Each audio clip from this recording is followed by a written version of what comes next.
Hello guys, स्वागत है आपका मेरे चैनल नॉलेज गेन पे। तो गाइज आज बात करते हैं आईटीआर की प्रोसेसिंग को लेकर कि प्रोसेस जो है काफी टाइम से स्लो चल रही है। पिछले 3 दिनों से आईटीआर की प्रोसेसिंग को सीपीसी ने बिल्कुल रोक ही दिया है। काफी कम आईटीआर प्रोसेसिंग हो रही है। ऐसा लग रहा है कि आईटीआर का प्रोसेस अब रुक ही गया है। यहाँ पर आप मेरी स्क्रीन पर देख सकते हैं कि इन्होंने यहाँ पे 3 बार ग्रीवियंस डाली है, लेकिन इनको ग्रीवियंस का कोई भी रिसोल्यूशन नहीं हुआ और तीनों बार इनकी जो ग्रीवियंस है वो क्लोज कर दी गई है। और ऐसे ही लाखों लोग परेशान हो रहे हैं अपनी आईटीआर प्रोसेसिंग को लेकर, लेकिन सीपीसी डिपार्टमेंट कार्य करता हुआ नजर नहीं आ रहा है। उससे पहले जो कमेंट्स आए हैं उसके बारे में हम यहाँ पे बात कर लेते हैं। तो गाइज, इनकम टैक्स डिपार्टमेंट और सीपीसी डिपार्टमेंट जो कि आईटीआर को प्रोसेस नहीं कर रहे थे, उसमें अब ये भी देखा जा रहा है कि जो डिडक्शन लिया है, मतलब कि टैक्स पेयर्स ने जो डिडक्शन लिया है उसमें उस डिडक्शन की सॉफ्ट कॉपी मांगी गई है टैक्स पेयर से। और ऐसे एक हमारे व्यूअर्स हैं जिन्होंने कमेंट में लिखा है कि उनसे सॉफ्ट कॉपी मांगी गई है और ये लिखते हैं कि मेरा आज रिफंड आया है ओल्ड टैक्स रिजीम से। उन्होंने डिडक्शन की पूरी सॉफ्ट कॉपी मांगी थी, मैंने सभी डॉक्यूमेंट सबमिट किए। उसके बाद 98,725 रुपए रिफंड आज क्रेडिट हुआ। Refund claim amount 94,998। Thanks a lot for refund, filing date 15 जुलाई।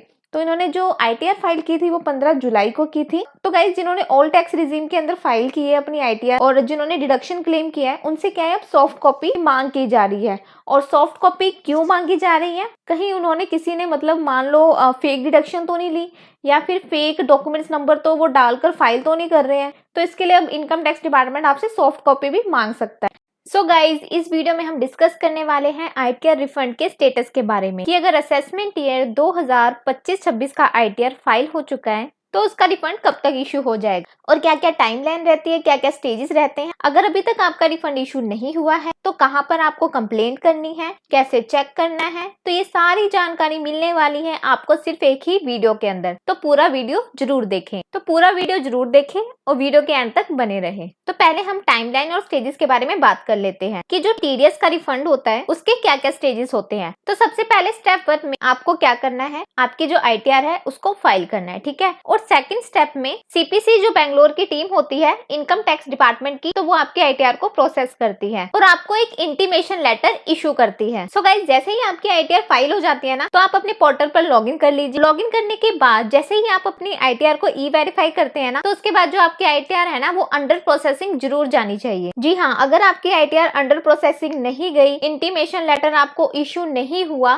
तो डेफिनेटली आपका जो रिफंड है यहाँ पर इशू नहीं हो पाएगा। तो यहाँ पर जो आपकी आईटीआर है ना वो प्रोसेस जरूर होनी चाहिए और आपको जो इंटीमेशन लेटर है वो जरूर मिलना चाहिए और इंटीमेशन लेटर आपको जरूर मिलना चाहिए। और आपका जो इंटीमेशन लेटर होता है ना वो आप यहाँ से भी डाउनलोड कर सकते हैं और ये आपको ना ईमेल पर भी मिल जाता है। मेनली जो आपका इंटीमेशन लेटर है वो ग्रीन कलर में ही होना चाहिए, तभी जाकर आपको जो टीडीएस का रिफंड है वो मिलेगा। वैसे ही आपको ब्लू कलर और रेड कलर में भी मिल जाता है। तो जैसे ही आपको इंटीमेशन लेटर इशू हो जाता है ना, तो यहाँ पर सीपीसी बेंगलोर है वो एसबीआई को यहाँ पर इंस्ट्रक्शन देते हैं कि इस बंदे का जो भी यहाँ पर प्री वैलिडेट अकाउंट है उसके अंदर पैसा क्रेडिट कर दो। तो प्री वैलिडेटेड का मतलब होता है कि यहाँ पर जब आप अपनी प्रोफाइल के अंदर जाते हैं तो यहाँ पर आपका जो बैंक अकाउंट होता है, जो भी लिंक आपने करा रखा है, वो हमेशा यहाँ पर एलिजिबल फॉर रिफंड यहाँ ग्रीन टिक के अंदर जरूर होना चाहिए। अगर ये नहीं हुआ तो इस केस में आपका जो रिफंड है वो नहीं मिलेगा, वो भी इंटीमेशन लेटर इश्यू होने के बाद। मेक श्योर कीजिए यहाँ पर आपका जो अकाउंट है वो प्री वैलिडेटेड और नॉमिनेट फॉर द रिफंड जरूर होना चाहिए। तो अब हम बात करते हैं कि ये जो इंटीमेशन लेटर होता है इसके अंदर कितना टाइम लग सकता है वो भी प्रोसेसिंग होने में। तो देखिए, ये जो नॉर्मल आईटीआर 1 और आईटीआर 4 है, अगर इसकी बात करें तो 1-2 महीने के अंदर ये प्रोसेस हो जाते हैं और कई बार तो ये इंस्टेंटली भी प्रोसेस हो जाते हैं। और आईटीआर 2 और आईटीआर 3 के अंदर वक्त लग सकता है, इसलिए इसमें 2 से 3 मंथ्स का जो टाइम है वो आराम से लग सकता है। और यहाँ पर बात करूँ कि जिसके अंदर यहाँ डिमांड नहीं होती है, कोई भी रिफंड नहीं होता है, तो आप देख सकते हैं कि असेसमेंट ईयर 2025-26 की जो आईटीआर है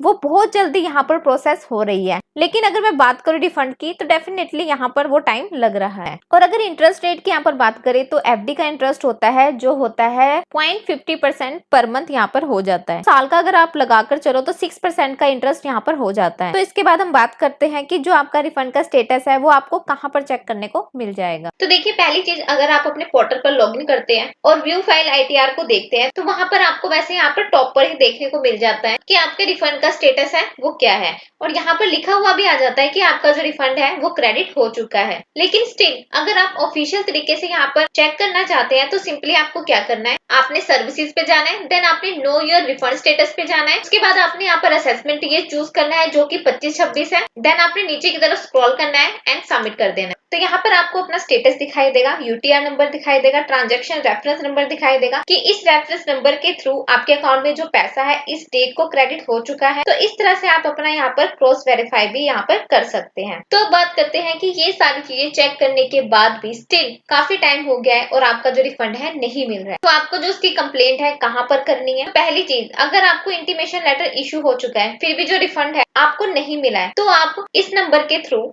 एसबीआई को सीधे कांटेक्ट कर सकते हैं। और ये एसबीआई का डेडिकेटेड इनकम टैक्स डिपार्टमेंट की तरफ से यहाँ पर जो है हेल्पलाइन नंबर है। और इसके अलावा अगर आप चाहो तो ग्रीवियंस भी रेज कर सकते हैं।